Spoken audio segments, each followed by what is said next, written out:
C'est les joies du direct. Ok, go. C'est bon pour tout le monde? Ok, c'est parti. Donc on va parler de tests logiciels. On va parler de la relation entre maturité agile et pratique de test. Ah, par contre, la télécommande.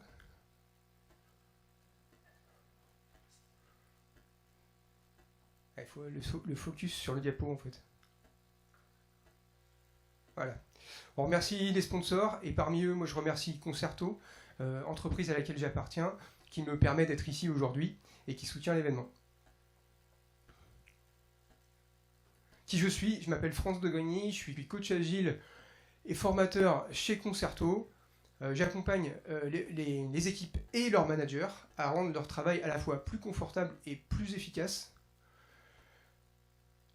Je viens de la tech au départ et à force de progresser dans mon métier, je me suis rendu compte que travailler sur l'équipe, les gens, la collaboration, ça a plus d'effet sur le logiciel produit que l'aspect technique, architecture et tout ça. D'où mon parcours. Déjà, faisons connaissance. Je vais vous demander de lever la main. Est-ce qu'il y a des gens qui sont plutôt coach agile, scrum master, agent du changement, RTE, etc. Est-ce qu'il y a des gens qui sont plutôt product manager, PO, business analyst, consultant MOA? Ok. Est-ce qu'il y a des gens qui sont plus du design, UX, UI, graphiste? Non, pas trop là. Si, hein. Est-ce qu'il y a des gens qui sont plus la réalisation, développeur, tech lead, architecte technique? Est-ce qu'il y a des gens qui sont plutôt Ops, Infra, Admin 6? Ah, pas trop là. Est-ce qu'il y a des gens qui sont test, assurance qualité? Ah, on a 3. Est-ce qu'il y a des gens qui sont plutôt manager, delivery manager? Ok, quand même, quelques-uns. Je pense qu'on est pas mal là. Est-ce qu'il y a des gens qui ont un métier que j'ai pas cité en fait? Oui, vas-y. Accompagnement client. Ok. Ouais, peut-être. Est-ce que c'est pas relation client, c'est ça? Est-ce que ça va pas plutôt l'équipe produit quelque part, mine de rien? Ok. Je vais vous demander de réfléchir dans votre tête, tranquillement là, on va se donner 30 secondes. Réfléchissez à un projet qui s'est plutôt bien passé dans votre expérience, soit c'est en ce moment, soit c'est un petit peu avant. Un projet où vous étiez super fier, vous avez fait de la qualité, c'était vraiment pas mal, c'était top. C'était vraiment... voilà. Et de réfléchir à qu'est-ce que vous avez fait dans ce projet? Qu'est-ce que vous avez fait dans cette aventure-là qui a fait que ça provoquait de la qualité? Ok? Allez, on se donne 30 secondes. Réfléchir.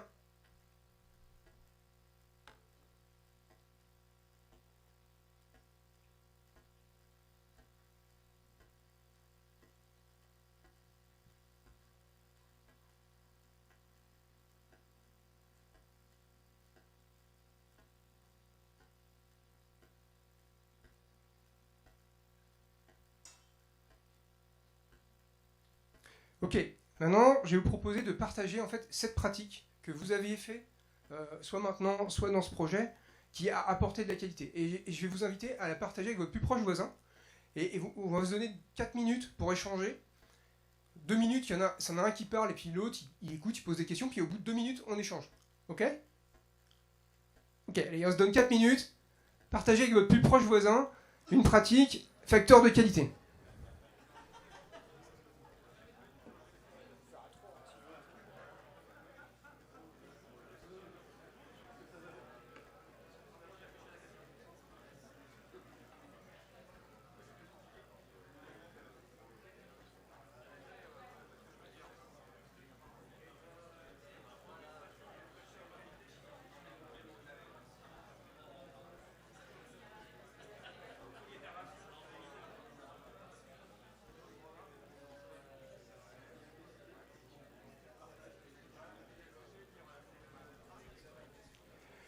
Pour ceux qui sont à distance, je ne sais pas en fait s'il y a un chat ou c'est pas quoi, mais dans ce cas-là, éventuellement partager dans le chat les pratiques qui ont été facteurs de qualité pour vous.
Si vous n'avez pas échangé, c'est le moment d'échanger. Il vous reste 2 minutes pour partager une autre expérience de facteur de qualité. Ok ?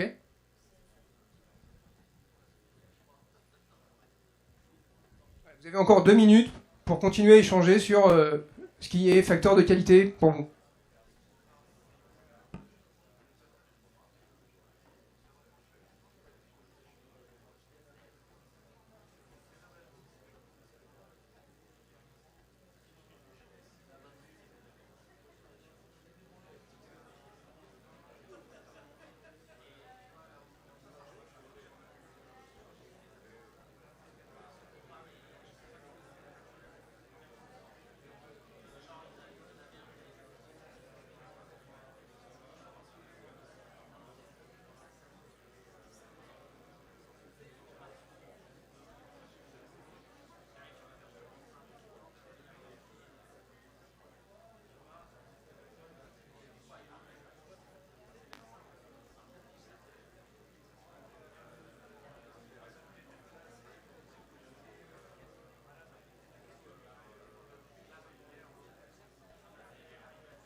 Ok, donc, eh bien, peut-être rapidement.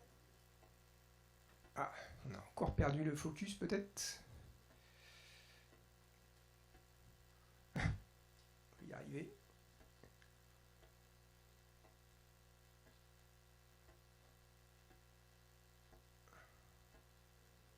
Oula. En fait, j'ai l'impression qu'il y en a 2 qui sont lancés. Il y a 2 diaporamas qui sont lancés. Du coup, ferme l'autre et puis relance-le.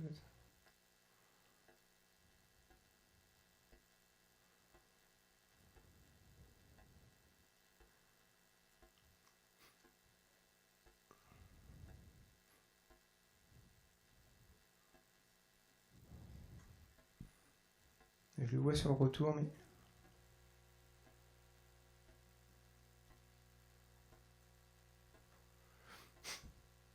Ok, donc quels sont les facteurs de qualité que vous avez trouvés? Et qu'est-ce que vous avez vécu? Qu'est-ce que vous avez... Qui c'est qui veut partager? Allez, lancez-vous.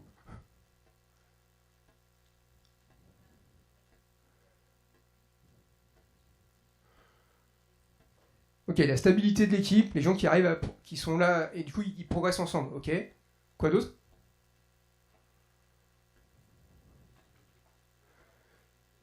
Un objectif clair et partagé. Ok. Quoi d'autre?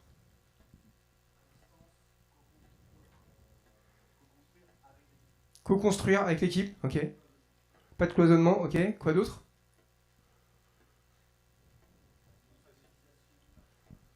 Responsabilisation. Ok. Les gens sont responsables, ils sont engagés.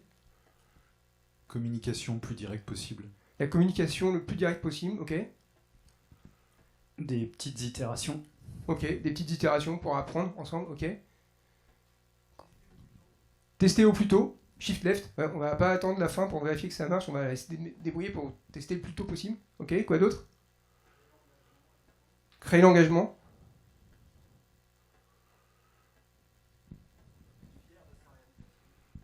Ok, la fierté. Acculturation sur la qualité.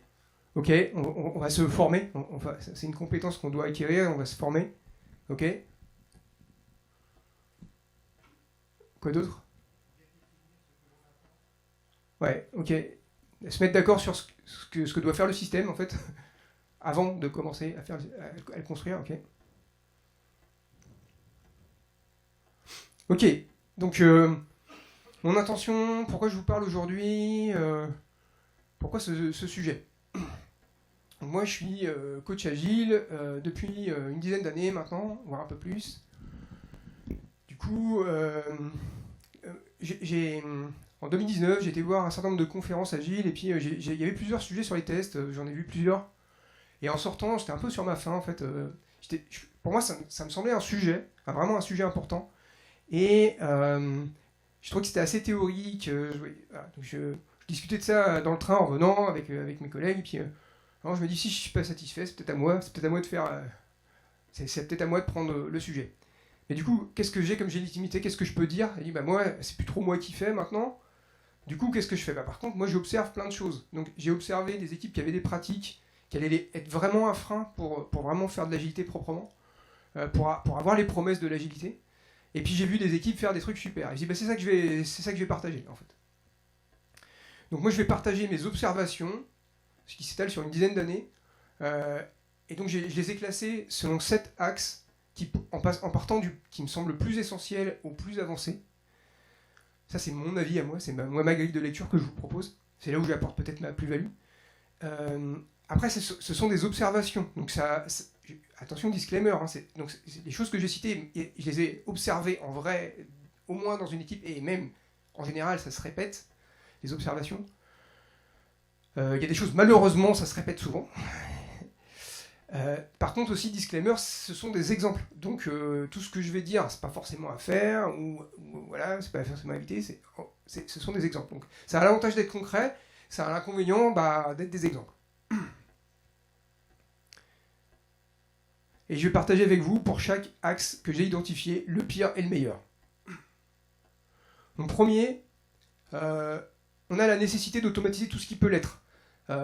Les promesses de l'agilité, c'est au lieu de faire un grand plan, on va plutôt livrer très vite, tester très vite. Mais en fait, donc on va livrer très souvent. Livrer très souvent, ça veut dire tester très souvent. Si on n'est pas bon à faire du test, si c'est pas en grande partie automatisé, ça va juste nous coûter trop cher. On n'aura pas le temps, on va pas le faire, on va pas le faire bien.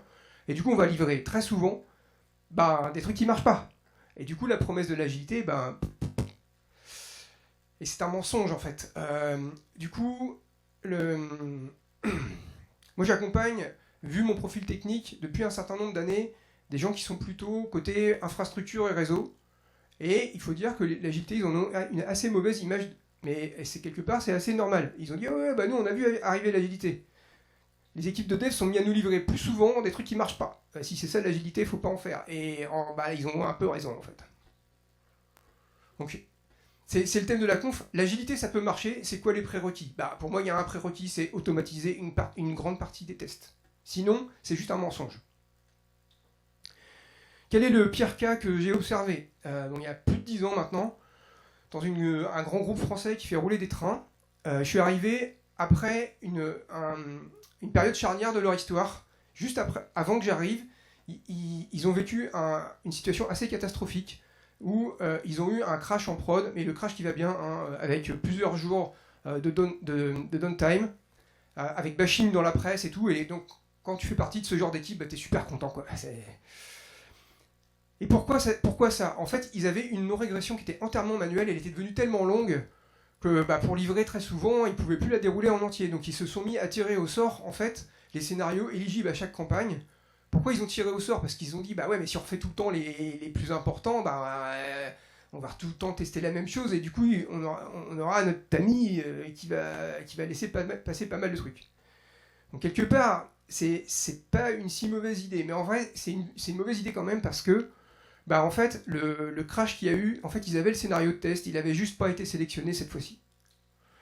À partir de là, ils ont quand même pivoté, ils ont dit, ouais, bon, en fait, l'automatisation c'est nécessaire, il va falloir qu'on fasse, et donc ils ont embauché des automaticiens de test, voilà, ils ont complètement changé leur stratégie de test. Parce qu'ils se sont rendus compte, c'est pas adapté avec le rythme de leur livraison, avec le rythme de leur business. Meilleur cas, eh bien, une équipe voilà, qui était en TDD, donc Test Driven Development. Donc c'est une pratique où on écrit les tests avant, on les automatise avant et après on fait le code. Ça a beaucoup de vertus. Alors attention, le TDD, c'est pas juste écrire les tests avant. C'est aussi le faire en équipe, le faire bien, le faire en binôme. Enfin voilà, il y a plein de trucs derrière. Il y a un truc quand même assez intéressant, c'est que j'en discutais avec d'autres tech un peu, d'autres coachs techniques. On observe que les équipes qui font du TDD, en général, leur taux de couverture, il est 80% ou plus. Et les équipes qui en font pas, dépasser 60%, ça se fait dans la douleur.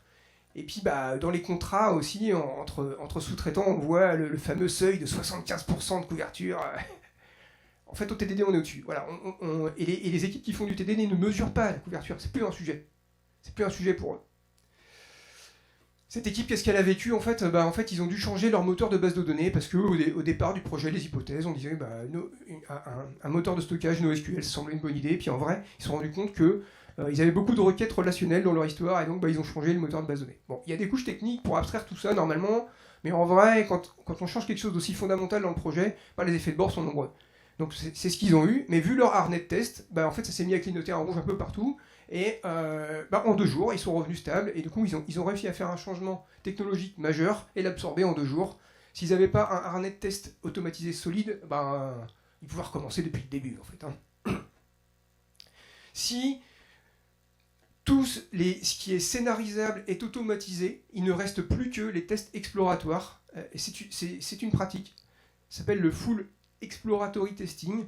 Donc, si vous avez automatisé tous les scénarios, eh bien en fait, votre campagne de test se résume à tester seulement les tests exploratoires. Si vous en arrivez là, c'est super confortable. Je ne dis pas qu'il faut le faire, mais tendre vers ça, ça peut être sympa. Je vais vous demander de lever la main. Levez la main bien haut. Et puis vous allez la faire pencher. Est-ce que chez vous, en ce moment, là, ça penche plutôt par là ou ça penche plutôt par là? Ouais, c'est mitigé, on est un peu moite-moite.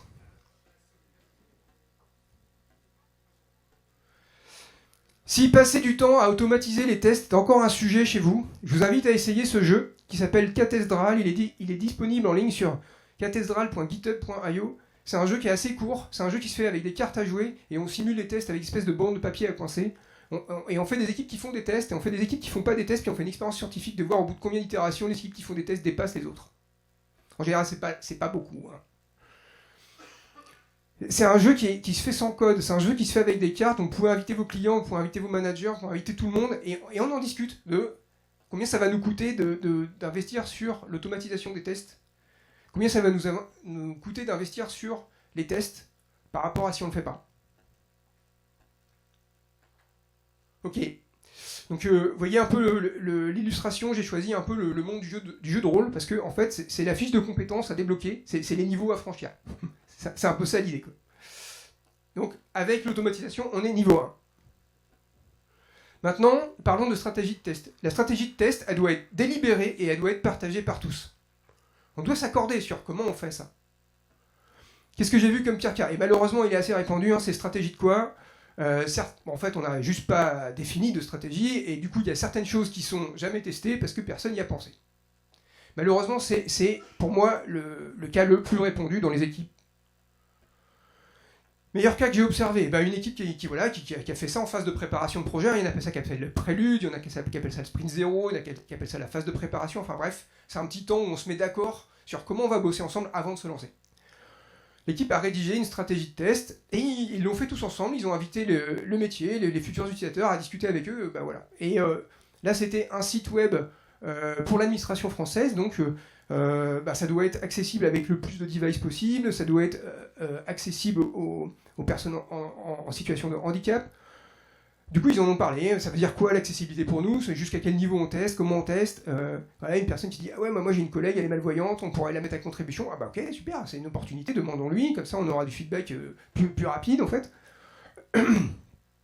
Ils ont aussi évoqué la combinatoire des appareils. Ah bah ouais, entre les différentes versions de système d'exploitation, les différents navigateurs, voilà, est-ce que ça doit marcher sous Mac? Bah oui, ça serait bien. Bah, du coup, ça serait bien qu'on ait un Mac pour tester en vrai, pas simuler le truc. En fait, la stratégie de test, c'est de définir un équilibre effort-risque. Il y a peut-être des trucs, on va pas les tester, et c'est ok, parce qu'en fait, on se dit que l'effort de tester ça par rapport au risque que ça représente, ça vaut pas le coup, en fait. Mais c'est pas, on l'a pas fait parce qu'on n'y a pas pensé, on l'a décidé de pas le faire ensemble, c'est pas pareil. Et on travaille en équipe, normalement c'est une collaboration, et donc ça se représente parce que les risques sont partagés. Donc les risques qu'on a pris, ils sont partagés et acceptés par tous. C'est pas juste quelqu'un, par exemple le PO, qui a dit « Ah bah ça on va pas le tester ». Non, c'est tout le monde est d'accord que ça on va pas le tester. Pareil, levez la main bien haut, et voilà. Est-ce que chez vous ça penche plutôt vers le pire cas, ou est-ce que ça penche plutôt vers le meilleur cas? En gros, la stratégie de test, c'est un document, il existe, vous pouvez me le montrer, ou vous l'avez juste pas fait? Ouais, c'est mitigé encore, hein. Avec l'automatisation et la stratégie de test partagée, on est niveau 2. Maintenant, parlons du patrimoine de test. C'est bien, on a défini une stratégie de test et tout, on va avoir un certain nombre de patrimoines. Donc, le patrimoine de test, hein, c'est tous les scénarios et aussi les jeux de données, c'est tout ce qu'on a pour tester. Et donc, il y a des tests qui vont être automatisés, il y en a qui sont manuels et tout, mais bon, ok. C'est quoi la caractéristique d'un bon patrimoine de test? C'est qu'il est lisible par tout le monde. Pourquoi? On veut faire de l'inspect and adapt, et donc ce harnais de test, il faut que tout le monde le connaisse pour savoir ce qu'on a testé et ce qu'on n'a pas testé. Sinon, comment on va s'améliorer si on ne sait pas ce qui est fait? Le pire cas que j'ai observé, et qui est malheureusement pour moi celui qui est le majoritaire, c'est on a un éparpillement du patrimoine de test suivant les types de tests. Par exemple, les tests unitaires, ils sont automatisés, ils sont connus par les devs, ils sont stockés dans le contrôle de version, exemple Git, c'est du code. Ils sont lisibles que par des gens qui savent lire le code. Les tests de non-régression, ils sont manuels, ils sont faits par exemple par l'assurance qualité ou par des gens machin. C'est rédigé souvent dans des fichiers Excel, c'est stocké sur la Jet, sur SharePoint et compagnie. Des fois, les devs, ils n'ont même pas accès à ça. En fait, il n'y a que certaines personnes qui ont accès à cet espace documentaire. Les tests de charge, ils sont faits par une équipe dédiée, c'est une spécialité, etc. Ils ont un outil propriétaire pour faire ça. Les tests, ils sont rédigés avec des scripts voilà, qu'il faut savoir lire et tout, et puis ils sont stockés, machin. Et l'équipe n'a pas accès à ça. Des choses, du coup, qu'est-ce qu'on a? Moi, ce que j'ai observé, en fait, en essayant de leur questionner un peu sur le patrimoine de test, c'est qu'ils avaient testé des choses plusieurs fois, genre 3 fois ou 4 fois, et des choses qui n'étaient jamais testées. Et les gens disent, ouais, les tests, ça coûte cher. C'est sûr que si tu testes 3 fois la même chose, ça coûte cher. Peut-être que tu pourrais gagner de l'argent en évitant de dupliquer les scénarios, en fait.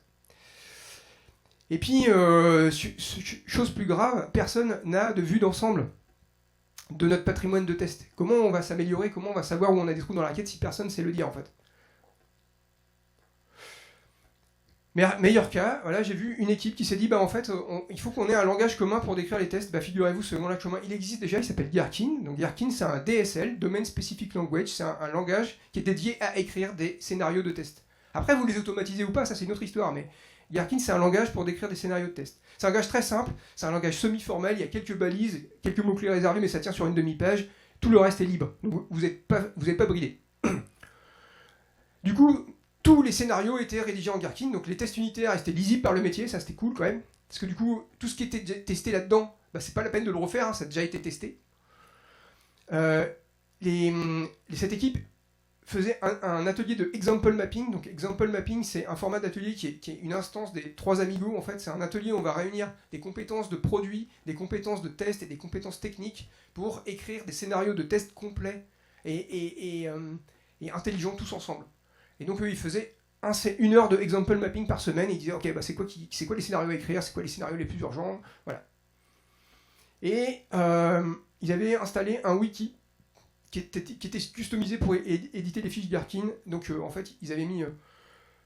les fiches Gherkin étaient faciles à lire et tout, c'était propre, après on pouvait les éditer. Et puis ce wiki, on pouvait brancher l'espace de stockage où on voulait, et notamment sur Git. Donc du coup, tous les scénarios écrits plutôt par les gens de produits, par les business analysts, par le PO, étaient directement sous Git. Donc c'était super facile pour les devs d'automatiser certains scénarios, ils avaient qu'à tirer une branche, faire leur truc, etc. Donc c'était pas mal. Et puis tous les scénarios automatisés produisaient immédiatement à la fin un rapport HTML de quels sont les scénarios qui ont été exécutés. Du coup, après, pour les scénarios manuels, on n'a pas besoin de refaire ça en fait. Pareil, je vous pose la question, levez la main. Chez vous en ce moment, ce que vous observez dans votre contexte, ça penche plutôt par là ou ça penche plutôt par là? Ouais, là on a quand même une tendance à l'éparpillement des patrimoines de tests. Hein. Avec l'automatisation des tests, la stratégie de test partagé, le patrimoine des tests lisibles par tous, on est niveau 3. Maintenant parlons de la compétence de test. La compétence de test, c'est important, on doit l'avoir dans l'équipe. C'est quoi le pire cas? En fait, il y a des testeurs, des gens spécialistes du test, l'assurance qualité, mais ils sont dans un autre service. Ils étaient dans un autre service d'équipe. Ils avaient des objectifs différents et un rythme de travail différent. Pour être super agile, c'est pas simple. Pour ajuster son rythme de travail, c'est pas simple si on dépend des gens qu'on en a un autre en fait. Les tests étaient écrits à partir de fiches fonctionnalités texte après les devs, sans dialogue. Je vous explique pas la tronche des scénarios, ça ressemblait à rien. Et en plus sympa, processus hérité du passé, en fait, le PV de recette, il est envoyé par l'équipe assurance qualité directement au métier sans passer par l'équipe. Et notamment sans passer par le PO. C'est intéressant. Ça a posé un certain nombre de problèmes. Meilleur cas, en fait, une équipe qui s'est dit, tiens, en fait, si les tests c'est important, si la compétence de test c'est important, voilà. L'organisation c'est important, on a un rôle, on a un Agile Master, un Scrum Master qui s'occupe de ça. Le produit c'est important, on a un PO, quelqu'un qui s'occupe de ça. Le test c'est important, il nous faut peut-être définir un rôle qui s'occupe de ça. Et le rôle c'est pas la personne qui déroule les scénarios annuels à la fin, hein. C'est la personne qui est chargée de faire en sorte que l'équipe monte en compétence sur ce sujet et devienne capable de faire des tests comme des professionnels. Donc ce rôle de testeur agile, c'était garant de la stratégie de test qu'on a rédigé tous ensemble. C'est pas lui qui l'a défini, mais une fois qu'on l'a mis, c'est l'arbitre de touche. Il dit, et ça, on l'a dit qu'on le faisait, donc pourquoi on le fait pas? Il y a des gens qui me disent oui, mais bon, personne d'assurance qualité à temps plein dans l'équipe, il va s'ennuyer.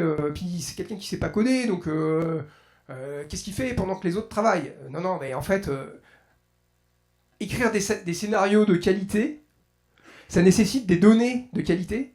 Collecter les données pour faire des jeux de tests qui sont réalistes par rapport à la production, qui sont sympas, c'est long. Donc, vous inquiétez pas, cette personne, elle aura du travail à faire, largement. Et puis, cette personne aussi, elle participe à la vie de l'équipe. Il peut carrément demander à ajouter des fonctionnalités dans le backlog, et il devrait, en fait. L'appli, elle doit être testable, donc il faut des points d'entrée pour les sondes. Mais les points d'entrée pour les sondes, en plus, c'est sympa, ça sert à la prod. Donc une appli qui est facile à tester, elle sera facile à utiliser. Une appli qui est difficile à tester, elle sera difficile à utiliser. C'est mécanique. Du coup, il peut aussi demander d'ajouter des fonctionnalités qui vont générer des données, des trucs, etc. À un moment donné, dans Word, il y avait un espèce d'ob de pack, vous tapiez une certaine séquence de caractères, puis ça générait blablabla, plein de textes, Lorem Ipsum, etc. Puis ils l'ont laissé pour la prod, parce qu'en vrai, ça sert à tout le monde de générer du texte pour vérifier si la mise en page, ou les trucs, ou ses feuilles de style, etc. Et donc, c'est des fonctionnalités qui ont été ajoutées dans le produit pour le rendre plus facile à tester, pour simplifier la vie du test. Et puis en vrai, souvent, ces fonctionnalités, elles vont en prod, parce que ça aide aussi les utilisateurs, et ça aide aussi à faire tourner le truc. Bon, dans cette équipe, ils n'ont pas réussi à embaucher quelqu'un qui avait une formation d'assurance qualité, parce qu'ils n'ont pas eu l'opportunité, ils n'ont pas eu le droit, ils n'ont pas eu le budget, enfin bref, je vous passe les détails de l'histoire, mais du coup, ils ont dit, comment on fait? Comment on fait? Ils ont dit, vu les compétences que cette personne doit avoir, on n'a personne qui sait le faire dans l'équipe, mais par contre, si on met un binôme, c'est peut-être jouable de incarner ce rôle par un binôme. Donc ils ont mis quelqu'un qui était plutôt de l'équipe produit, qui était plutôt orienté les tests fonctionnels, et puis quelqu'un de l'équipe technique, plutôt un tech lead orienté technicité de l'automatisation des tests, automaticien de test. Et donc à deux, ils se sont dit, nous on va coacher l'équipe pour monter en compétences. Et ça s'est plutôt bien passé. Donc pareil chez vous, la compétence de test, comment ça se passe? Elle est dans l'équipe, on monte en compétence là-dessus, ou alors non, on dépend d'autres personnes pour ça, et puis c'est pas un sujet chez nous, les développeurs se sentent pas concernés par les tests, ils disent les développeurs ils codent, et puis les tests c'est les autres. Hein. Ok, bon là il y a quand même la compétence de test, mais bon, il y a encore des équipes où c'est pas gagné. Avec l'automatisation des tests, la stratégie de test partagée, le patrimoine de test lisible par tous, le rôle du testeur comme coach de l'équipe pour monter en compétence sur le test, on est niveau 4. Là, ça commence à être un petit peu mieux. Parce qu'on va aller à la chasse aux bugs, mais pour être à la chasse aux bugs, il faut être équipé. Parce que les bugs, individuellement, ils sont pas forts, mais en général, ils volent en escadrille. Et c'est un peu comme les midges, vous savez, ces micro-moustiques écossais, là. On les voit pas, ils sont invisibles. Mais par contre, quand ils t'attaquent en meute, ça fait super mal. Donc, t'as un certain nombre de précautions à faire pour pas se faire bouffer, quoi.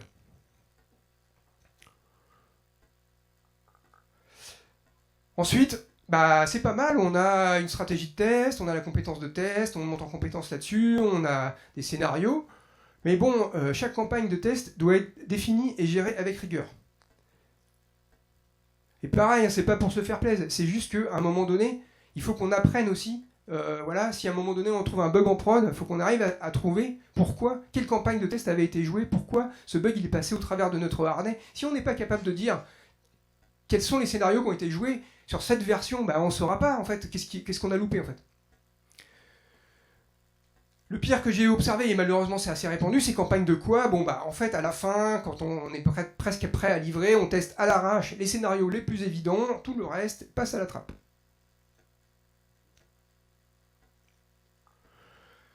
Meilleure situation que j'ai observée, l'équipe a décidé d'avoir un outil dédié pour gérer ses campagnes, et là c'était le plugin X-Ray pour Jira, ça allait bien avec cette équipe. En phase de préparation, ils en ont parlé ensemble, qu'il faut un outil pour ça. Ils en ont même parlé aux métiers, aux futurs utilisateurs qui étaient dans la boucle. Ils ont dit, vous allez participer à vérifier avec nous que ça marche. Du coup, les scénarios, on va les mettre dans un outil. Ils en ont présenté 2. Ils ont dit, celui-là on préfère, il a l'air plus sympa, on comprend mieux l'ergonomie du truc. Ok, c'est important pour vous qu'on comprend. On prend aussi en compte votre avis pour que vous puissiez l'utiliser avec nous. Donc, ce qui était aussi intéressant, c'est que ils avaient fait un truc assez intéressant dans cette équipe. C'est que pour mesurer la couverture de test, il faut instrumentaliser le code. En fait, il faut mettre des balises dans le code pour voir par où ça passe. Et du coup, ils ont déployé sur les environnements de recettes, sur les environnements de test, des applis instrumentalisées. Du coup, ça leur a permis de voir non seulement où est-ce qu'on est passé avec les scénarios automatiques, mais où est-ce qu'on est passé avec les scénarios de test aussi. Et en consolidant tout ça, on voit notre campagne, par où elle est passée, qu'est-ce que notre campagne a loupé, quelles sont les parties de notre application qu'on n'a pas testées. Et puis les métriques aussi sur en fait, les métriques de test, la couverture de test, les résultats des tests, c'était affiché en revue pour savoir, du coup, ça sert comme input à la rétrospective, sur quoi est-ce qu'on peut s'améliorer. Pareil, levez la main, chez vous, ça penche plutôt du côté du pire cas ou du côté du meilleur. Il y en a qui sont un peu entre les deux. Il y a des bouts de trucs, mais pas et tout bien fait, ok. Ok, avec l'automatisation, avec la stratégie de test, avec le patrimoine de test, avec le rôle du testeur comme coach de l'équipe, avec des campagnes gérées comme des pros, on est niveau 5. Ça commence à être pas mal. On va pouvoir aller au combat. Maintenant, parlons la qualité sur les tests. Alors, la qualité, c'est aussi la qualité des scénarios de test. J'ai plutôt parlé de la partie automatisation, parce que c'est souvent là que ça pêche. Moi, je me pose une question, en tant qu'accompagnant d'équipe, je me pose la question, c'est pourquoi la qualité du code est généralement beaucoup plus faible sur les tests automatisés que sur le reste de l'appli.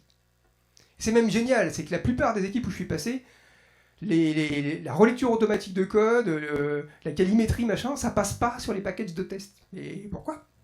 Après, les gens disent, ah ouais, les tests, ça coûte cher, machin, ils sont instables, on a du mal. Bah oui, mais si vous mettez pas la qualité sur ça aussi, c'est normal que c'est compliqué. Pire situation que j'ai observée, c'est un refactor empêché par les tests. En fait, l'équipe à un moment donné dit, ouais, il faut réorganiser un peu le code, tout ça, l'appli n'était pas trop mal écrite, c'était pas mal de modules, vous pouvez réorganiser ça. Par contre, les tests automatiques, c'était pas terrible en fait. Tout dépendait de tout. Du coup, en fait, l'équipe s'est retrouvée devant un dilemme. Soit on fait le refactor, mais on perd notre harnais de test parce qu'il faut tout le refaire, il est tellement mal écrit. Ou alors on garde le harnais de test, mais on fait pas le refactor. Et après, on sera emmerdé pour faire les évols. Bon. Dans un premier temps, ils ont dit, on touche à rien, parce que quand même, perdre tout notre patrimoine de tests automatisés, ça fait mal. Mais c'est dommage. Là, on se retrouve avec... c'est comme si vous étiez dans une voiture avec une ceinture de sécurité qui a tellement de points d'accroche que le jour où vous avez besoin de sortir en urgence de la voiture, ah bah c'est pas possible, en fait, vous êtes collé au siège. Donc en fait, vous avez un harnais de sécurité qui, au lieu de vous apporter de la sécurité, vous empêche d'avoir de la sécurité. Paradoxal. Qu'est-ce que j'ai observé de mieux? Une situation où une équipe faisait du mutation testing. Est-ce que vous connaissez le mutation testing?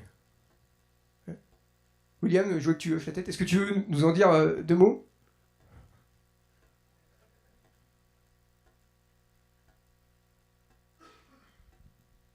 Merci. Ce que j'en comprends, c'est qu'on essaye de faire muter le code pour voir si les tests arrivent à bien capter les bugs qui sont introduits de façon un peu hasardeuse. Le mutation testing, c'est augmenter la confiance des tests, donc c'est tester les tests qui surveillent les surveillants. En fait, l'idée, c'est de faire N versions de notre code, d'introduire dans chaque version de code un bug connu, et de jouer la campagne entièrement sur cette version du code, et de voir si le bug qu'on a introduit, on sait où il est. Est-ce que ça l'a trouvé, en fait? Bon, en vrai, c'est difficile de faire de manière systématique, parce que vous voyez vite que la combinatoire explose. La combinatoire, on doit la campagne entière. Donc, ce que faisait cette équipe, c'est qu'ils faisaient du carottage. En fait, ils faisaient en mode pédagogique. On sélectionnait un package, on faisait une mutation technique sur ce package pour voir c'est quoi la qualité de nos scénarios, en fait. Et c'est intéressant parce que dans les librairies de mutation testing, vous pouvez paramétrer des trucs, et il y a notamment, est-ce qu'on a trouvé des bugs, mais est-ce que, par exemple, là, l'équipe à un moment a fait premier apprentissage, il y a certains types de bugs qu'on ne trouve jamais. Ah, c'est intéressant. C'est intéressant sur notre façon de tester, ça dit quelque chose sur les scénarios qu'on écrit. Et puis après, ils avaient aussi un deuxième aspect, c'était le code du test, il est bien rangé en fait. Il y a des modules, il y a une API, etc. Et du coup, le scénario des tests automatisés, il ne fait pas plus de lignes que le fichier Gherkin, il ne fait pas plus de lignes que le scénario texte en fait. Il y a une ligne, une action. Et puis après, toute la complexité, elle est cachée dans l'API de test qui s'enrichit au fur et à mesure. Parce que sinon, et notamment, le problème dans les tests automatiques que je vois le plus souvent, c'est le copier-coller. En fait, on dit que copier-coller, c'est nul parce que le taux de duplication, il doit être faible, parce que si je fais une modif, après, je dois la reporter partout. Donc ça, dans le code, c'est plutôt OK, la plupart des équipes surveillent ça, et c'est plutôt OK. Mais dans les packages de tests, je vois beaucoup de copier-coller, en fait. Et mais pourquoi on s'autorise à faire ça là, alors qu'on s'interdit dans le reste? C'est pas normal. Du coup, quand on doit refactorer les tests, c'est l'enfer.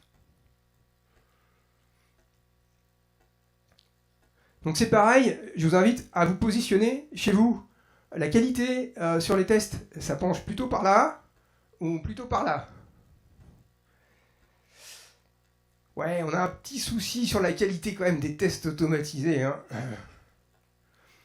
Voilà, le mutation testing, ça peut être un bon moyen en mode pédagogie de faire monter l'équipe en compétence de prendre conscience de certaines choses. J'ai mis une armée de zombies parce que en fait on fait des mutants, puis après le but c'est de tuer les mutants pour voir si notre harnais il est efficace. Avec l'automatisation des tests, la stratégie de test délibérée et partagée par tous, avec le patrimoine de test lisible par tous, avec le rôle du testeur comme coach de l'équipe, avec les campagnes de tests gérées comme des pros, avec la qualité sur les tests aussi, là on est niveau 6, ça commence à être pas mal. Qu'est-ce qui nous reste? Maintenant c'est la prod. Maintenant, c'est pas mal, on a développé un truc de qualité, maintenant, il faut le faire tourner sur la durée. Il faut gérer le risque industriel. À quel moment, à votre avis, un incident grave, je dis bien un incident grave, pas juste un incident grave a le plus de chances de se produire dans la vie d'un projet? Avant les vacances. C'est la loi de Murphy, tout ce qui peut merder, merdera au plus mauvais moment. Après les livraisons. Après les grosses livraisons, j'ai envie de dire, a priori non. Parce que soit vous êtes bon à livrer et c'est pas un sujet, soit vous n'êtes pas bon à livrer mais vous le savez, et donc on attend, et du coup il y aura probablement des incidents, mais pas des incidents graves parce qu'on les réparera rapidement et avec du scotch, ça va tenir. Non, un incident vraiment grave, un truc qui plombe. L'histoire que je racontais au début là, 3 jours de downtime avec bashing dans la presse. À quel moment ça a plus de chances d'arriver? Sur un pic d'utilisation, mais là c'est pareil en fait. Soit c'est un scénario qu'on avait prévu parce qu'on s'en doute, Soit notre API, elle est résiliente, elle absorbe ça. Oui.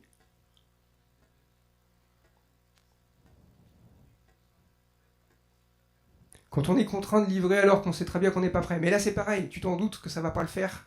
Et donc, tu vas mettre en place des trucs, même anarchiques, pour gérer. Donc, tu auras des problèmes, mais peut-être pas des problèmes graves.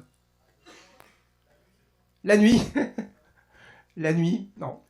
Bon, en vrai, le risque industriel, c'est une discipline. Hein. Il y a des bouquins entiers qui ont été écrits là-dessus. En fait, à quel moment un incident grave a le plus de chances de se produire après une longue période de confiance? Donc attention, c'est intéressant parce que toutes les actions que vous allez faire qui vont augmenter la confiance, paradoxalement, vont augmenter. Alors ça va peut-être à court terme diminuer le nombre d'incidents, et ça c'est intéressant, ou ça va peut-être vous permettre à court terme de réduire votre time to repair, mais à long terme, ça va augmenter la probabilité d'un incident grave. Alors vous m'allez me dire, bah, du coup comment on fait pour s'en sortir? Pour s'en sortir, il n'y a pas de solution. Il faut avoir un plan pour les incidents, et il faut s'entraîner à les gérer. Et quitte à provoquer exprès des incidents pour s'entraîner, des incidents de manière contrôlée pour s'entraîner. Donc, qu'est-ce que j'ai observé? Le pire cas, on n'a rien prévu. Bon, déjà, on n'a pas de plan de reprise d'activité, on n'a pas de procédure ni rien, mais en vrai, on n'a même rien prévu pour certains trucs qui concernent la prod. Par exemple, les annuaires, ça c'est un sketch à chaque fois qui revient, parce que l'équipe de sysadmin ne veut pas recopier les comptes de prod en hors prod. Et c'est normal. C'est des credentials, c'est des secrets. Il ne faut pas qu'ils soient dupliqués. Donc ils ont raison de faire ça. Mais nous, si on n'a rien prévu pour tester ça, on va être emmerdé. Et donc, comme personne n'y a pensé, ça ne fait pas partie de notre stratégie de test. On arrive le jour J, on dit ah merde, on ne peut pas tester les accès parce qu'en fait on n'a pas les comptes en hors prod. Ah. Donc on le teste pas, tant pis, ou alors on le teste en prod, mais en prod c'est nul. Et puis ça envoie des vrais mails à des vrais gens. Donc tu dis ah non, ou alors quelqu'un nous prête son mot de passe, mais on le dit à personne parce que c'est interdit, voilà, enfin, bref, c'est naze. C'est pareil, comment avons-nous testé l'alarming? Le cas qui arrive malheureusement très souvent, c'est pas un sujet simple parce que en hors prod, c'est pas les mêmes volumes de données, c'est pas les mêmes seuils, etc. Donc il faut une vraie stratégie pour faire ça. Si on ne l'a pas fait, qu'est-ce qui se passe? Qu'est-ce qui se passe? Le pire cas, c'est que ça oscille. En fait, on met en prod, ça marche bien, voilà, tous les tests, les smoke tests, ça passe, tout ça, ok, c'est validé, hop, ça part. Et puis, la nuit où on a mis en prod, l'alarme, elle se déclenche. Donc, les gens d'astreinte, ils sont réveillés. Le temps qu'ils se connectent, hop, c'est redevenu stable. Puis ça recommence comme ça 3 fois dans la nuit. Bon, au bout de la 3e fois, il coupe le bordel, et puis l'alarme, il éteigne, et puis il dit... Le lendemain, ils arrivent, ils disent « les gars, merci, c'est sympa, on apprécie. » J'aime bien poser aux questions, depuis quand n'avez-vous pas testé la dernière sauvegarde? En général, la réponse c'est on l'a testé lors de la mise au point, puis depuis on l'a pas retesté. Mais elle marche toujours, ouais. Les gens disent « Ah mince, il y a que la moitié des données, en fait, il y a un point de montage qui a changé, et puis le script il est mal écrit, du coup il plante pas. Du coup ça fait des années qu'en fait ça sauvegarde que la moitié des données. » Heureusement qu'on n'a pas eu besoin de les restaurer, parce qu'on serait mal. C'est un peu comme les exercices incendie. Voilà, les exercices incendie... Ok, on le fait une fois par an, c'est cool. Mais combien de personnes sont arrivées ou parties depuis? Combien de personnes ne savent pas la procédure en fait? Combien de personnes? Et le jour J, en plus, ça sera certainement pas les mêmes conditions. Je me rappelle d'un gars que je connais qui était au CSE de son entreprise. Il a demandé aux pompiers est-ce qu'on peut pas faire un exercice un peu plus réaliste parce que j'ai l'impression que c'est un peu bullshit tout ça. Le pompier a dit ouais, on peut vous passer un fumigène dans un carton, vous mettez dans le couloir, vous attendez que ça enfume tout le couloir, puis vous criez au feu, et puis vous déclenchez l'alarme.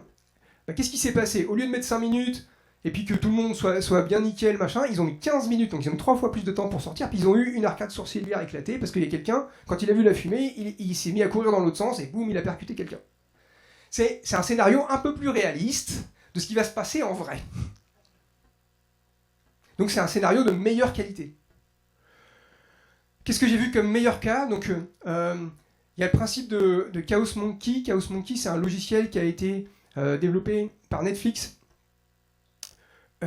C'est un logiciel qui a été prévu pour gérer le risque industriel. Maintenant, ils en ont toute une suite logicielle qu'ils appellent la Simian Army, donc l'armée des singes. Et ils ont plein de logiciels qui visent chacun à adresser un aspect de la gestion du risque industriel. Chaos Monkey, c'est l'idée d'introduire des problèmes contrôlés en prod pour entraîner, pour vérifier que la plateforme elle est résiliente de la façon qu'on avait prévu et d'entraîner les équipes à gérer les procédures de sécurité et de restauration. Vous allez me dire, notre plateforme elle est déjà instable, on va pas rajouter des problèmes encore en plus par-dessus. Oui, ok. Ce que j'ai vu, c'est que pareil, dans un grand groupe industriel qui fait rouler des trains, 10 ans plus tard,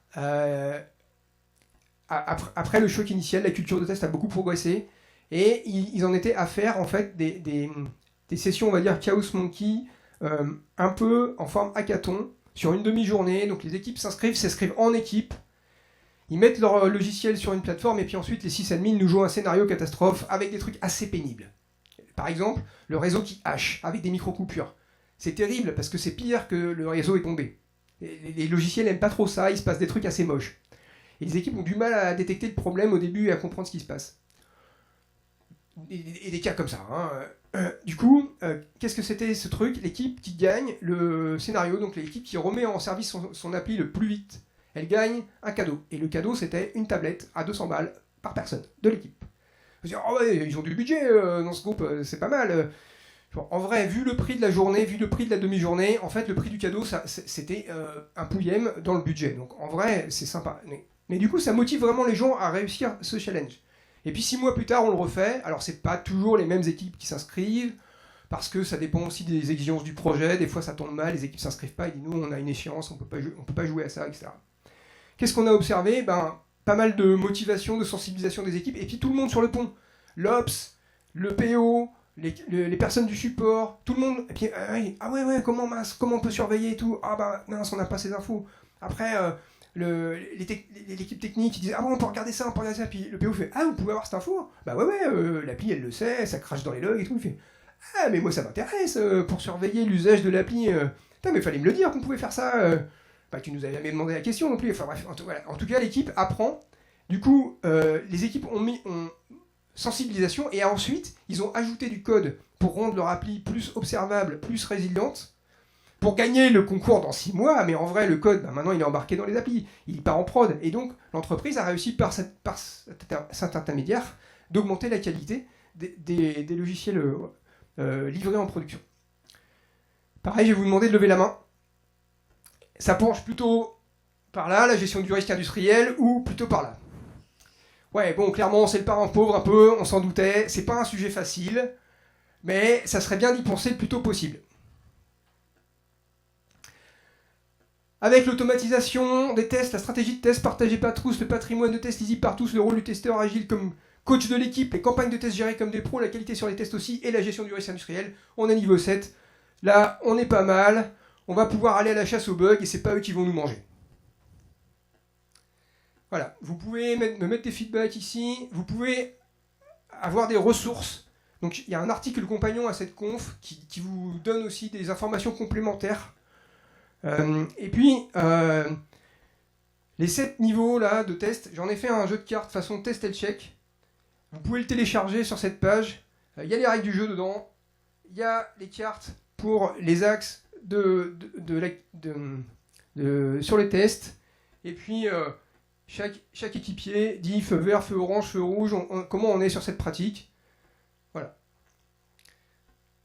Ça peut être un bon moyen pour commencer à sensibiliser les gens. Voilà. Est-ce que vous avez des questions ?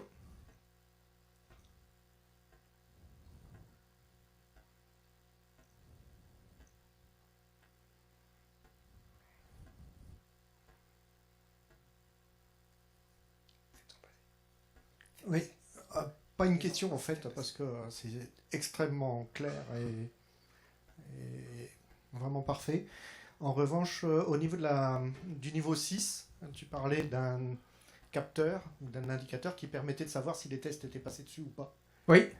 Et je pense qu'on peut aller au-delà, c'est-à-dire qu'au moment de sa mise en production ou au moment de sa production, ça pourrait permettre aussi d'identifier l'audience d'une fonctionnalité, en vrai. Oui. Pour savoir si c'est très faible, s'il n'y a pas beaucoup d'audience sur une fonctionnalité, peut-être que le coût du test est peut-être plus faible. Ok, ouais. se servir des métriques pour savoir ajuster notre stratégie de test. Qu'est-ce qu'on peut automatiser, peut-être les fonctions qui sont les plus usitées ou utilisées, et au contraire laisser à l'humain les autres peut-être, ou ne pas automatiser ou faire abstraction. Yes. Mais j'en parle dans la stratégie de test, en fait c'est aussi avoir les bonnes métriques pour ajuster sa stratégie de test. Parce que la stratégie on l'a fait sur des hypothèses, on a dit bah ça coûte cher et c'est pas risqué. Bah peut-être que ça coûte pas si cher et puis en fait c'était risqué, donc on a juste, ou à l'inverse, on pensait que c'était pas cher et puis en fait on a commencé à l'automatiser le scénario pour en fait c'est pas simple, donc du coup le coût est plus élevé qu'on imaginait, donc on ajuste en fait. Après là c'est une équipe qui avait mis le code instrumentalisé par les librairies de lecture automatique de code. En fait c'est super coûteux en fait, ces balises il y en a plein et ça ralentit l'application en fait, donc mettre ça en prod je déconseille quand même, hein, c'est pas super.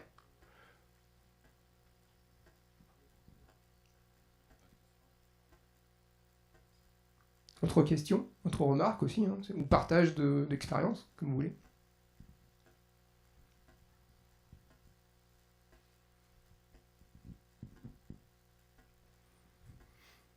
Ok, du coup je vous propose une dernière petite chose.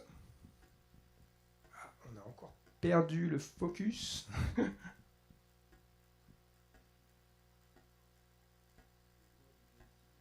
Ouais. On va faire ça, ouais.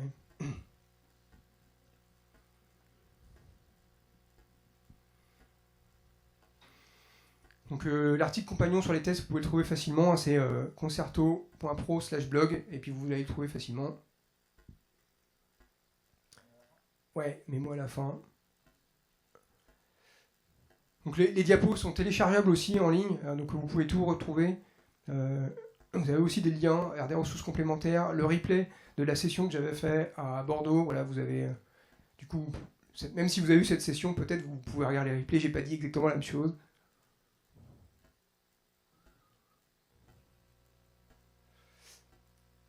Ok.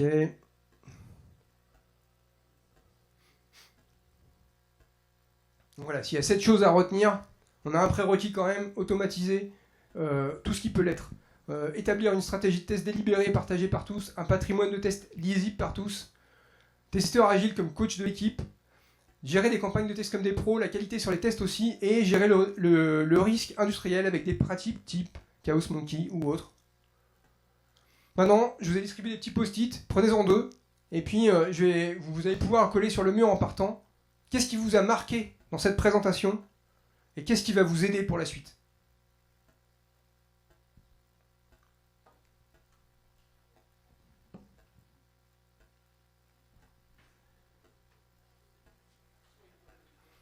Merci pour votre écoute.